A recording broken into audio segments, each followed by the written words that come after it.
all television and radio stations in the United States will now cease their regular programming.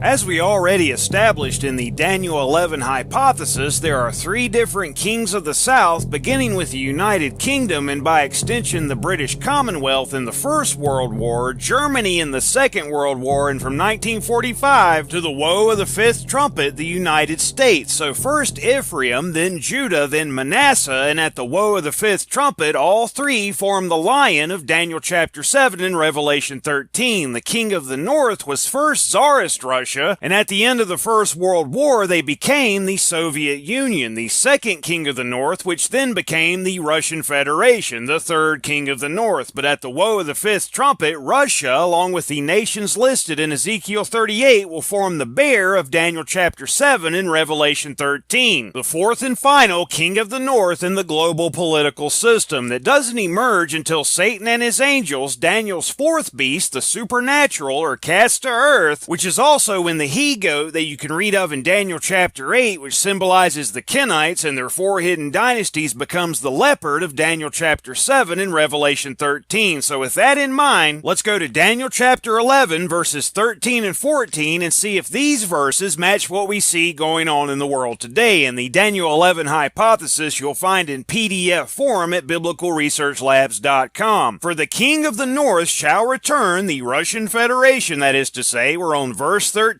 of Daniel chapter 11, and shall set forth a multitude greater than the former. Look into the history between Syria and the Soviet Union if you want to delve further into this, and shall certainly come after certain years with a great army and with much riches. Not only did the Russian military enter into Syria in 2015 on September 30th, but since that time they formed a trilateral mechanism with Iran and Turkey, building toward the confederacy written of in Ezekiel 38. Persia is Iran and Turkey is most likely Gomer, but the invasion written of in Ezekiel 38 and 39 won't happen until the end of the hour of temptation. And that's when those hailstones from God come raining down upon them. And you can also read of that in the seventh vial, which is when the true Christ returns, which lets you know beyond any shadow of a doubt the time frame of that event. And in those times, these times we are now in my opinion, shall many stand up against the king of the south, the United States, at this time being hated more than ever, with most of the United Nations standing against the decision of the United States to recognize Jerusalem as the capital of Kenite-occupied Israel, the UN being the great horn of the he-goat in Daniel chapter 8 verse 8, in my opinion, as well as the one who sends a raiser of taxes in Daniel chapter 11 verse 20, the global carbon tax of the Paris Climate Agreement being accomplished through the United Nations, but the United States pulled out of the Paris Agreement as well as UNESCO and the Human Rights Council here more recently. So the breaking of the great horn of the he-goat, which in my opinion is the UN, may very well be underway. This same exact strategy you'll find mapped out on the last page of the Grand Chessboard by Zbigniew Brzezinski. The strategy to create a new world order upon the skeletal structure laid out by the UN. Not only perpetuating America's own dominant position, but at the same time creating a geopolitical framework with key Eurasian partners can also help to foster the preconditions for an eventual upgrading of the existing and increasingly antiquated UN structures. Not an upgrading of the United Nations, but of the existing UN structures, the skeletal structure. Just as the United Nations was built upon the skeletal framework laid out by the League of Nations, the New World Order will replace the UN. And last year, while seated in the White House, Henry Kissinger said he was there at a moment when the opportunity to build a constructive and peaceful world order, a new world order that is to say, is very great. And just 2 days later, the United States announced they were pulling out of UNESCO. In my opinion, that has to do with the breaking of the great horn of the he-goat, not the deadly wound to the new world order, because there is no new world order. Daniel chapter 8 verse 8 says, "Therefore the he-goat waxed very great, and when he was strong, the great horn was broken, and for it came came up 4 notable ones toward the 4 winds of heaven, which always means the 5-month-long hour of temptation, and these 4 notable ones are the 4 beasts of Daniel chapter 7. That's when Revelation 13 begins, whenever Satan and his angels are cast to earth because they're Daniel's 4th beast. Then and only then can the deadly wound to the global political system, the New World Order, occur. Then after the deadly wound, Satan appears as Antichrist at the woe of the 6th trumpet, and then it becomes a one-world religious system. At the woe of the 7th trumpet, the true Christ returns. So returning to Daniel chapter 11 verse 14, and in those times, these times in my opinion, there shall many stand up against the king of the south, also the robbers of thy people, speaking of Daniel's people who would go on to form the Christian nations of today, Ephraim, Judah, and Manasseh. The robbers of thy people are obviously the Kenites, the banksters as they're called, the shadow government of the world, the he-goat of Daniel chapter 8, with the United Nations being the great horn of the he-goat. The robbers of thy people shall exalt themselves to establish the vision, but they shall fall. And not only did Kenite-occupied Israel recently pass the so-called nation-state law, which you can read in full on Mark13news.com in the post for July 20th, but as you can see in the companion Bible, establish the vision means, in Bullinger's opinion, to help fulfill prophecy by taking the side of Syria. And this article, published July 21st, says Kenite-occupied Israel may recognize Assad's control over southern Syria in bid to repel Iran. In that article you'll find on Sputnik.com, out of Russia, the current king of the north. So whether that will happen or not, time will tell. And whether or not this lines up with Daniel chapter 11 verse 14, I'll leave you to decide for yourself. But whatever you do, never forget what Christ told us all to do in the last verse of Mark chapter 13. Watch.